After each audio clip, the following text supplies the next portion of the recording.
Instant falooda చేద్దామా? Hello బుజ్జి పిల్లలు, సింపుల్గా ఈజీగా ఫలూడా చేద్దాం.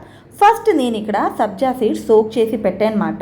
ఇన్స్టాంట్ మిక్స్ చేసినప్పుడు సోక్ చేసి పెట్టొద్దు, అప్పుడు అవసరమైనప్పుడు సోక్ చేయండి. ఇప్పుడు నేను స్వీట్కి మీకు ఎంత షుగర్ కావాలి అంత sugar, 1 table spoon custard powder, కొన్ని రోస్టెడ్ సేమియా, డ్రై నట్స్, ఇదన్నీ ఏం చేయాలంటే మిక్స్ చేసి పెట్టుకుంటే మీకు ఇన్స్టాంట్ ప్రీమిక్స్ పౌడర్ లాగా పనికొస్తుందన్నమాట.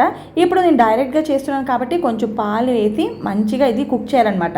ఎందుకంటే కస్టర్డ్ పౌడర్ వేసాం కదా, సాఫ్రాన్ కూడా కొంచెం పాలలో నానబెట్టాను. కస్టర్డ్ పౌడర్ వేసాం కాబట్టి కొంచెం థిక్ అయిపోతుంది. థిక్ అయినప్పుడు స్టవ్ ఆఫ్ చేసి కొంచెం చల్లారేక ఇలా మీరు పిల్లలకి చూపించడానికి ఇలా డెకరేట్ చేయొచ్చు. పిల్లలకి చాలా ఇష్టం. కొంచెం హెల్తీ వర్జన్లో చేశాను అంతే. అప్పుడప్పుడు చేస్తాం కదా, పిల్లలు చాలా ఇష్టంగా తింటారు. అయితే వీడియో నచ్చితే మాత్రం ఫాలో చేయడం మర్చిపోద్దండి. మీరు ఏ టైంలో ఖాళీగా ఉంటారు కొంచెం కమెంట్ చేసి చెప్పండి. ఆ టైంలో వీడియో అప్లోడ్ చేయడానికి ట్రై చేస్తాను. Thank you so much for watching. Try చేసి చూడండి.